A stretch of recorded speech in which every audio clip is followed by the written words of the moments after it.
हमारे योगशाला चैनल में आपका स्वागत है। अर्जुन के विषाद का मनोविश्लेषण भाग 7। निराशा में भी निश्चिंतता खोजने की चेष्टा सिर्फ इस बात की सूचक है कि हृदय बहुत कमजोर है और साहस कम है। असल में आशा तब तीव्र निराशा पड़ती है, तभी पता चलता है कि है या नहीं, और जब गहन अंधकार में ज्योति को खोजने की चेष्टा चलती है तभी पता चलता है कि प्रकाश की कोई आकांक्षा गहरा साहस, गहरी लगन और गहरे संकल्प से जुड़ी है या नहीं जुड़ी। पश्चिम की छात्रवादी चिंतन निराशा को स्वीकार करने लेने की है। निराशा है, इससे पश्चिम उभरेगा नहीं। इसलिए एग्जिस्टेंशियलिज्म और इस तरह के विचारक सिर्फ एक फैशन से ज्यादा नहीं है, और फैशन मरनी शुरू हो गई है। फैशन मर रही है। अब अस्तित्ववाद कोई बहुत जीवित धारणा नहीं है। बच्चे पश्चिम के उसको भी इनकार कर रहे हैं, वह भी ओल्ड फैशन हो गई है। छोड़ो यह बकवास भी। लेकिन सात्र की पीढ़ी ने जो निराशा दी है उसका दुष्परिणाम आने वाली पीढ़ी पर दिखाई पड़ रहा है। वह पीढ़ी कहती है कि ठीक है, हम सड़क पर नंगे नाचेंगे क्योंकि तुम्हें न तो कहा कि कोई अर्थ नहीं है, तो फिर कपड़े पहनने में ही कौन सा अर्थ है। तो हम फिर किसी भी तरह के काम संबंध निर्मित करेंगे क्योंकि तुम्ही ने तो कहा है कि कोई अर्थ नहीं है, तो परिवार का भी क्या अर्थ।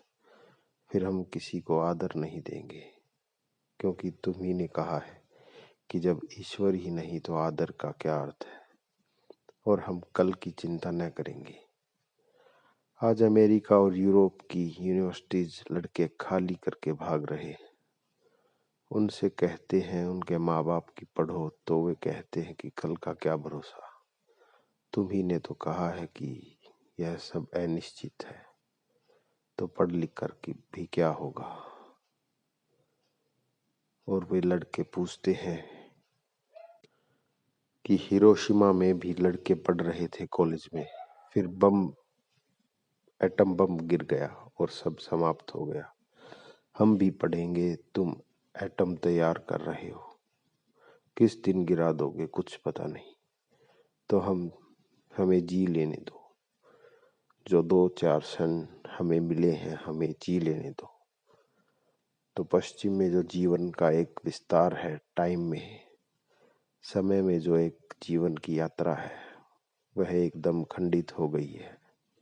क्षण पर टिक गया है। अभी जो है कर लो, अगले क्षण का कोई भरोसा नहीं, और अगले क्षण के भरोसे को करो भी कि क्या। अंततः तो मृत्यु ही होगी। अगला क्षण मृत्यु है। टाइम जो है वह डेथ का पर्यायवाची हो गया है पश्चिम में। समय और मृत्यु एक ही अर्थ के हो गए हैं। अभी जो है और कोई मूल्य नहीं है।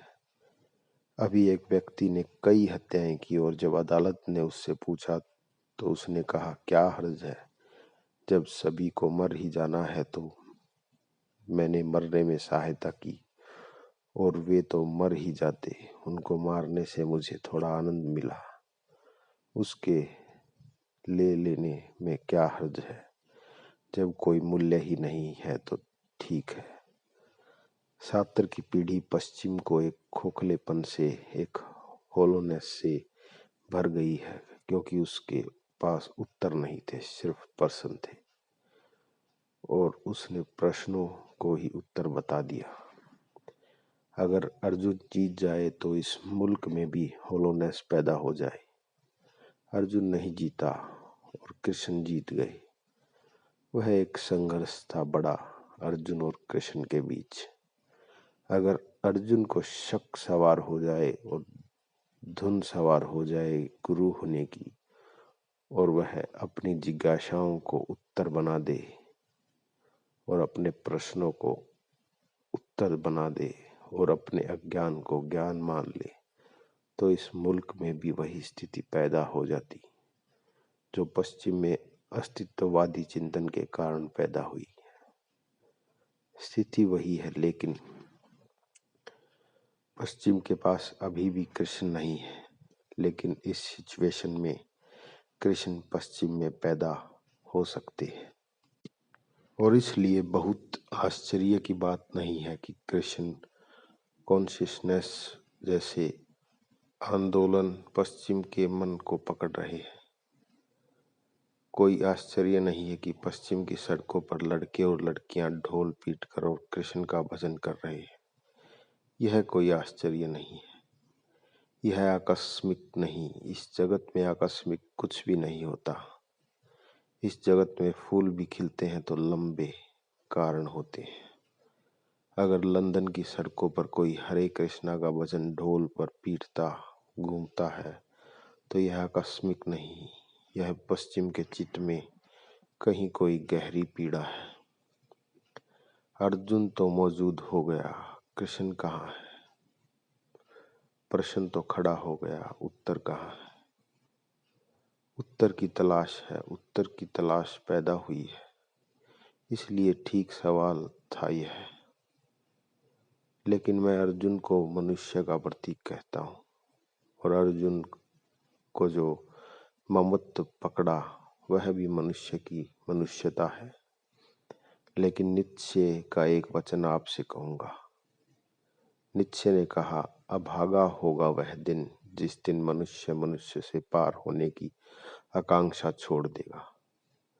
अभागा होगा वह दिन जिस दिन मनुष्य की प्रत्यंचा पर मनुष्य को पार करने वाला तीर न खींचेगा। अभागा होगा वह दिन जिस दिन मनुष्य मनुष्य होने से तृप्त हो जाएगा। मनुष्य मंजिल नहीं है, पड़ाव है, उसे पार होना ही है। अर्जुन मंजिल नहीं है, पड़ाव है। स्वाभाविक है आदमी के लिए अपनों को चाहे, स्वाभाविक है आदमी के लिए अपनों को मारने से डरे। स्वाभाविक है आदमी के लिए इधर और पकड़े, यह या वह, करूं या न करूं, चिंता आए।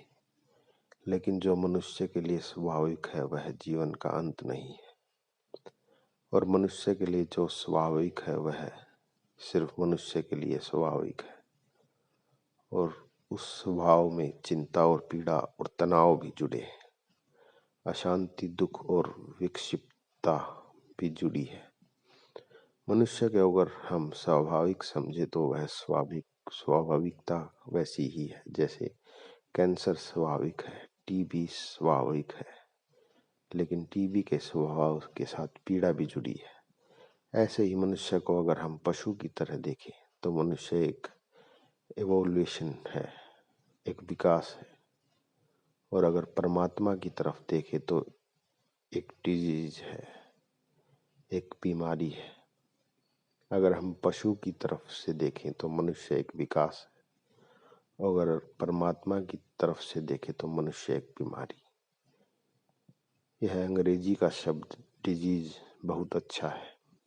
यह दो शब्दों से बना है, डिस इज, उसका सिर्फ मतलब होता है बेचैनी, नॉट एट ईज। तो आदमी एक डिजीज है, एक बेचैनी है अगर परमात्मा की तरफ देखें। और अगर पशु भी हमारे संबंध से सोचते होंगे तो वे भी नहीं सोचते होंगे कि हम विकास हैं। वे भी सोचते होंगे कि हमारे बीच से कुछ लोग गड़बड़ हो गए हैं, विक्षिप्त हो गए हैं, इनका दिमाग खराब हो गया है, सिवाय परेशानी के। क्योंकि जब कोई पशु देखता है कि आदमी साइकियाट्रिस्ट के दफ्तर में जाता है, आदमी मनोवैज्ञानिक के पास अपने मन की जांच के लिए जाता है, जब देखते होंगे आदमी पागल खाने खड़े करता है, और जब देखते होंगे कि यह आदमी दिन रात चिंता में जीता है, तो पशु भी कभी सोचते होंगे कभी न कभी उनकी जमात बैठती होगी और वे सोचते होंगे कि इन बेचारों को कितना समझाया था कि मत आदमी बनो, नहीं माने और फल भोग रहे हैं। जैसा कि पिता अक्सर बेटों के संबंध में सोचते हैं। पशु पिता है, हम उसी यात्रा से आते हैं। जरूर सोचते होंगे कि कितना समझाया लेकिन बिगड़ गई है यह जनरेशन, यह पीढ़ी भटक गई है। लेकिन उन्हें पता नहीं कि इस भटकाव से संभावनाएं खुल गई है। इस भटकाव से एक बड़ी यात्रा खुली है। स्वभावतः जो घर बैठे हैं वह उतना परेशान नहीं होते, जो यात्रा पर निकला है वह परेशान होता है। राह की धूल भी है, राह के गड्ढे भी हैं, राह की भूले भी है, राह पर भटकन भी है। अनजान रास्ता है, पास कोई नक्शा नहीं, अनचार्टेड है। खोजना है और चलना है, चलना है और रास्ता बनाना है। लेकिन जो चलेंगे, भूलेंगे, भटकेंगे, गिरेंगे, दुखी होंगे, वे ही पहुंचते भी हैं। अर्जुन स्वाभाविक है मनुष्य के लिए, लेकिन अर्जुन खुद पीड़ा से भरा है। वह भी मनुष्य होने की इच्छा में नहीं है। वह कहता है या तो दुर्योधन हो जाए या तो कोई समझा दे कि जो हो रहा है सब ठीक है, या कोई ऊपर उठा दे अर्जुन होने से। उसकी चिंता, उसका दुख, उसकी पीड़ा वही है। अर्जुन के अंग स्थिर हो गए हैं, मन साथ छोड़ दिया है, धनुष छूट गया है। वह इतना कमजोर मालूम पड़ रहा है। कहता है कि रथ पर मैं बैठ भी सकूंगा या नहीं, इतना भी सामर्थ नहीं है। यह 2-3 बातें समझना जरूरी है। एक तो यह है कि शरीर केवल हमारे चित्त का प्रतिफलन है। गहरे में मन में जो घटित होता है वह शरीर के रोए रोए तक फलित हो जाता है। यह अर्जुन बलशाली इतना अचानक ऐसे बलहीन हो गया कि रथ पर बैठना उसे कठिन मालूम पड़ रहा है। क्षण भर पहले ऐसा नहीं था। इस क्षण भर में वह बीमार नहीं हो गया है। इस क्षण भर में उसके शरीर में कोई अशक्ति नहीं आ गई है। इस क्षण भर में वह वृद्ध नहीं हो गया है। इस क्षण भर में क्या हुआ है? इस क्षण में एक घटना घटी है। उसका मन क्षीण हो गया है, उसका मन दुर्लभ हो गया है, उसका मन स्वविरोधी खंडों में विभाजित हो गया है। जहां मन विभाजित होता है विरोधी खंडों में, तत्काल शरीर रुग्ण दीन हो जाता है। जहां मन संयुक्त होता है एक संगीतपूर्ण स्वर में, वह शरीर तत्काल स्वस्थ और अविभाजित हो जाता है। उसके धनुष का गिर जाना, उसके हाथ पैर कांपना, उसके रोए का खड़ा हो जाना सूचक है इस बात का कि शरीर हमारे मन की छाया से ज्यादा नहीं है। नहीं, पहले ऐसा ख्याल नहीं था। वैज्ञानिक कहते रहे कि मन हमारे शरीर की छाया से ज्यादा नहीं है। जो इस भ्रांत चिंतन को मानकर सोचते रहे वे लोग यही कहते रहे। बृहस्पति भी यही कहेंगे, एपिक्यूरस भी यही कहेगा, कार्ल मार्क्स और एंजिलस भी यही कहेंगे कि वह जो चेतना है वह केवल बाई प्रोडक्ट है। हाँ, वह जो भीतर मन है वह केवल हमारे शरीर की उत्पत्ति है। वह केवल शरीर की छाया है। अभी अमेरिका में 2 मनोवैज्ञानिक थे, जेम्स और लेगे। उन्होंने एक बहुत अद्भुत सिद्धांत प्रतिपादित किया और वर्षों तक स्वीकार किया जाता रहा। जेम्स और लेंगे थियरी उनके सिद्धांत का नाम था। बड़े मजे की बात उन्होंने कही थी। उन दोनों ने यह सिद्ध करने की कोशिश की कि सदा से हम ऐसा समझते रहे कि आदमी भयभीत होता है इसलिए भागता है। उन्होंने कहा नहीं, यह गलत है, क्योंकि अगर शरीर प्रमुख है और मन केवल उप उत्पत्ति है तो सच्चाई उल्टी होनी चाहिए। उन्होंने कहा, मनुष्य चूंकि भागता है इसलिए भय अनुभव करता है। हम सोचते रहे हैं सदा कि आदमी क्रोधित होता है इसलिए मुट्ठियां भीग जाती हैं, क्रोधित होता है इसलिए दांत भीग जाते हैं, क्रोधित होता है इसलिए आंखों में खून दौड़ता है, क्रोधित होता है इसलिए श्वास तेज चलने लगती है और हमले की तैयारी हो जाती है।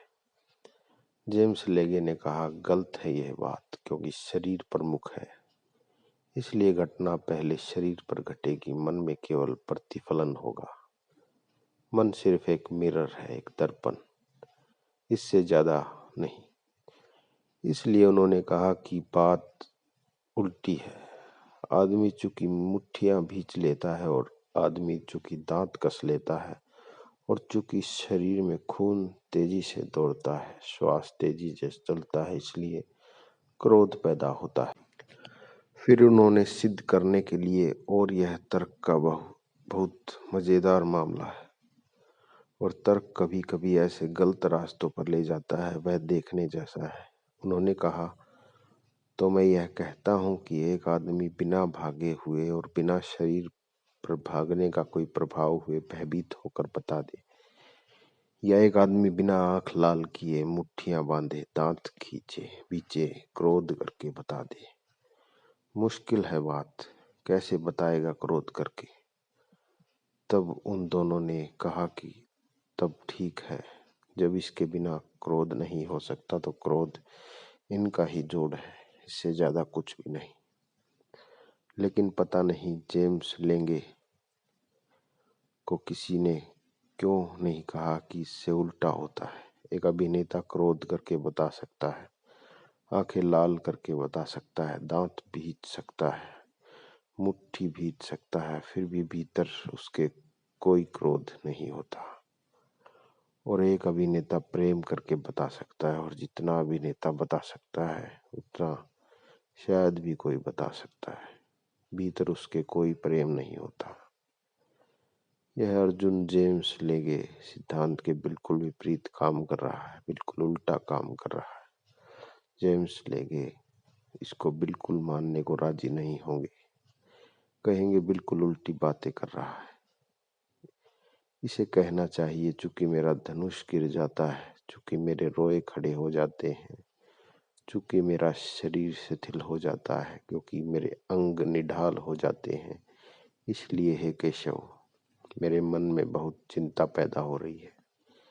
लेकिन यह ऐसा नहीं कह रहा, चिंता इसे पहले पैदा हुई, क्योंकि शरीर के स्थिर होने और इसके रोए खड़े होने का और कोई भी कारण नहीं है। बाहर कोई भी कारण नहीं है, एक क्षण में बाहर कुछ भी नहीं बदला। बाहर सब वही है, लेकिन भीतर सब बदल गया है। भीतर सब बदल गया है। तिब्बत के लहासा यूनिवर्सिटी में विद्यार्थियों का भी शिक्षण जो होता है, उसमें भी योग का कुछ वर्ग अनिवार्य है, और एक योग को नियमित प्रयोग लहासा यूनिवर्सिटी में चलाता था। उसमें भी विद्यार्थी को उत्तीर्ण होना जरूरी था, और वह था हीट योग। वह शरीर के भीतर से मन के कारण गर्मी पैदा करने की प्रक्रिया। अजीब है, सिर्फ मन से। बाहर बर्फ पड़ी है और आदमी नगन खड़ा है और उसके शरीर से पसीना चू रहा है, और इतने पर राजी न होते थे वो। और जब पश्चिम से आए हुए डॉक्टरों ने इसका परीक्षण किया तो बहुत हैरान हो गए, क्योंकि जब विद्यार्थी की परीक्षा होती थी तो रात में खुले मैदान में बर्फ के पास झील के किनारे उन्हें नंगा खड़ा किया जाता था, और उनके पास कपड़े, कोट, कमीज गीले करके रखे जाते थे पानी में डुबोकर, और वे नग्न खड़े थे। और उस लड़के को सर्वाधिक अंक मिलेंगे जो रात अपने शरीर में इतनी गर्मी पैदा करे कि उनके कपड़े सुखा दे शरीर पर पहनकर। जितना ज्यादा कपड़े रात भर में वह सुखा देगा, उतने ज्यादा अंग उसको मिलने वाले हैं। और जब पश्चिम से आए डॉक्टरों के एक दल ने यह देखा तो वे दंग रह गए। उन्होंने कहा, जेम्स लेगे थ्योरी का क्या हुआ, क्योंकि बाहर तो बर्फ पड़ी है और वे डॉक्टर तो लबादे पर लबादा पहनकर भी भीतर कांपे जा रहे हैं। और ये नगन खड़े लड़के क्या कर रहे हैं, क्योंकि इनके शरीर पर जो होना चाहिए वह हो रहा है, लेकिन मन इनकार कर रहा है और मन कहे चला जा रहा है कोई बर्फ नहीं है, और मन कहे चला जा रहा है कि धूप है, तेज गर्मी है, और मन कहा जा रहा है कि शरीर में आग तप रही है, इसलिए शरीर को पसीना छोड़ना पड़ रहा है। यह जो अर्जुन के साथ हुआ वह उसके मन में पैदा हुए भंवर का शरीर तक पहुंचा हुआ परिणाम है, और हमारी जिंदगी में शरीर से बहुत कम भंवर मन तक पहुंचते हैं, मन से ही अधिकतम भंवर शरीर तक पहुंचते हैं, लेकिन हम जिंदगी भर शरीर की फिक्र किए चले जाते हैं।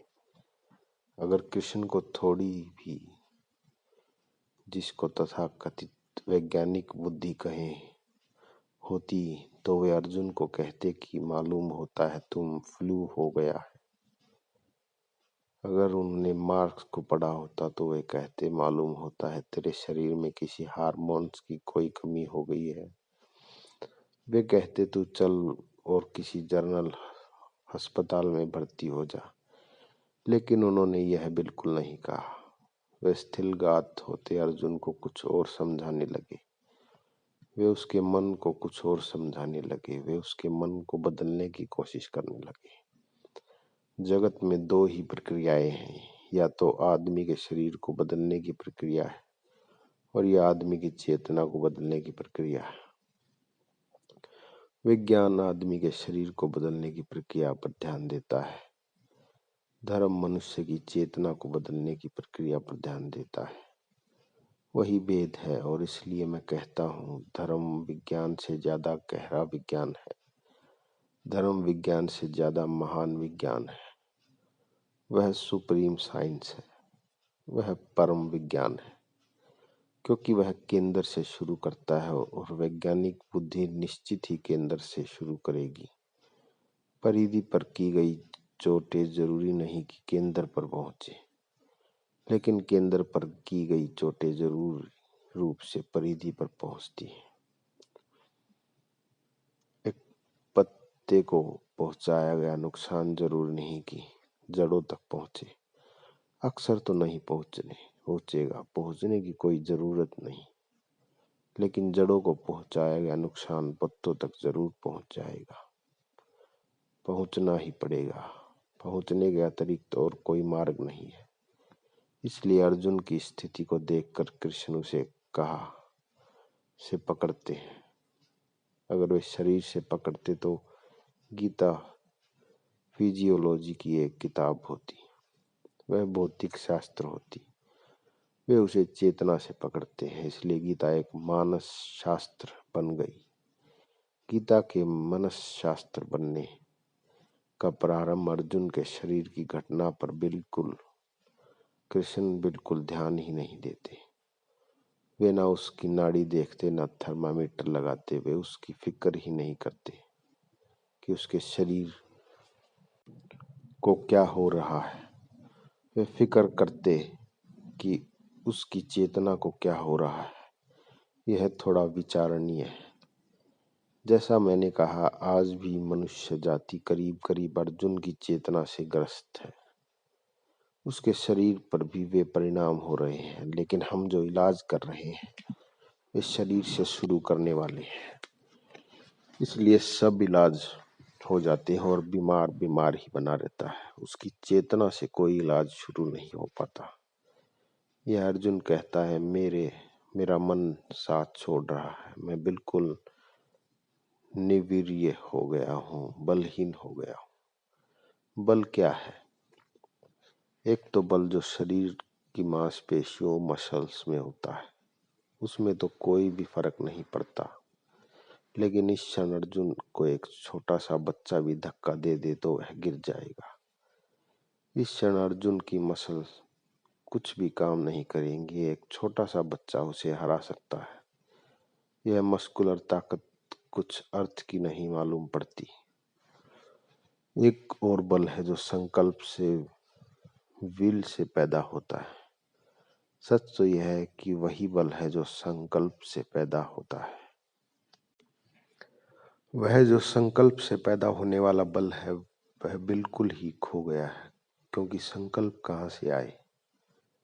मन दुविधा में पड़ गया है तो संकल्प खंडित हो जाता है।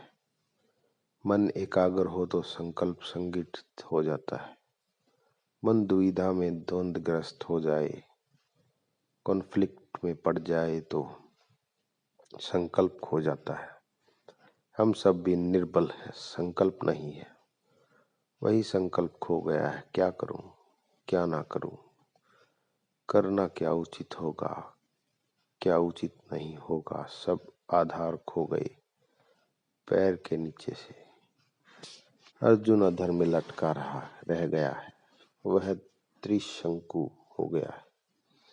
यह प्रत्येक मनुष्य की स्थिति है और इसलिए अद्भुत सत्य है कुरान में, और अद्भुत सत्य है बाइबल में, और अद्भुत सत्य है जंदे में,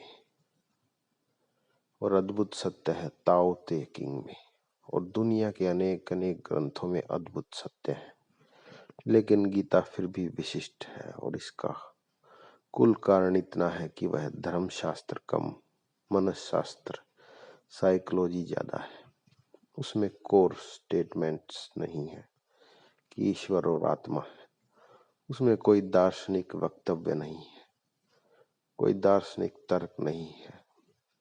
गीता मनुष्य जाति का पहला मनोविज्ञान है, वह पहली साइकोलॉजी है, इसलिए उसके मूल्य की बात ही और है। अगर मेरा वश चले तो कृष्ण को मनोविज्ञान का पिता मैं कहना चाहूंगा। वे पहले व्यक्ति हैं जो दुविधाग्रस्त चित्त, माइंड इन कॉन्फ्लिक्ट, संतापग्रस्त मन, खंड खंड टूटे हुए संकल्प को अखंड और इंटीग्रेट करने की कही कि वे पहले आदमी हैं जो साइकोलॉजी एनालिसिस का, मनस विश्लेषण का उपयोग करते हैं। सिर्फ मनस विश्लेषण का ही नहीं बल्कि साथ ही एक और दूसरी बात का भी, मनस संश्लेषण का भी, साइकोसिंथेसिस का भी। तो कृष्ण सिर्फ फ्रायड की तरह मनोविश्लेषक नहीं है, वे संश्लेषक भी है। वे मन की खोज ही नहीं करते कि क्या क्या खंड है उसके, वे इसकी भी खोज करते हैं कि वह कैसे अखंड इंडिविजुएशन को उपलब्ध हो, अर्जुन कैसे अखंड हो। और यह अर्जुन की चित्त दिशा हम सब की चित्त दिशा है। लेकिन शायद संकट के इस तीव्र क्षण में हम कभी नहीं होते। हमारा संकट भी कुनकुना, ल्यूक वर्म होता है, इसलिए हम उसको सहते चले जाते हैं। इतना ड्रामेटिक, इतना त्वरा से भरा, इतना नाटकीय संकट हो तो शायद ही हम भी अखंड होने के लिए आतुर हो जाएं। मैंने सुना एक मनोवैज्ञानिक ने एक उबलते हुए पानी की बाल्टी में एक मेंढक को डाल दिया। वह मेंढक तत्काल छलांग लगाकर बाहर हो गया। वह मेंढक अर्जुन की हालत में पड़ गया। उबलता हुआ पानी मेंढक कैसे एडजस्ट करे, छलांग लगाकर बाहर हो गया। फिर उसकी मनोवैज्ञानिक ने उसी मेंढक को एक दूसरी बाल्टी में डाला और उसके पानी को धीरे धीरे गर्म किया। 24 घंटे में उबलने तक लाया। वह करता रहा धीरे धीरे गर्म। वह मेंढक था हम जैसा, राजी होता गया। थोड़ा पानी गर्म हुआ, मेंढक भी थोड़ा गर्म हुआ। उस मेंढक ने कहा अभी ऐसी छलांग लगाने की खास बात नहीं है, चलेगा। वह एडजस्टमेंट करता चला गया जैसे हम सब करते चले थे। 24 घंटे में वह एडजस्ट हो गया। जब पानी उबला तब एडजस्टेड रहा, क्योंकि अब भी उससे कोई फर्क नहीं मालूम पड़ा। रति रति बढ़ा। एक रति से दूसरी रति में कोई छलांग लगाने जैसी बात नहीं है। उसने कहा कि इतने से राजी हो गए तो इतने से और सही। वह मर गया। पानी उबलता रहा, वह उसी में उबल गया। छलांग न लगाई। मेंढक छलांग लगा सकता था। अब मेंढक को छलांग लगाने से ज्यादा स्वाभाविक और कुछ भी नहीं है, मगर वह भी न हो सका। अर्जुन उबलते हुए पानी में एकदम पड़ गया है, इसलिए सिचुएशन ड्रामेटिक है, सिचुएशन एक्सट्रीम है। वह ठीक स्थिति पूरी उबलती हुई है, इसलिए अर्जुन ने एकदम धनुष बाण छोड़ दिया। हम अपनी तराजू भी नहीं छोड़ सकते इस तरह, हम अपना गज भी नहीं छोड़ सकते इस तरह, हम अपनी कलम भी नहीं छोड़ सकते इस तरह, और रथ पर ही बैठने में एकदम इतना कमजोर हो गया। क्या हुआ? संकट से इतनी तीव्रता से राजी होना, एडजस्ट होना मुश्किल हो गया।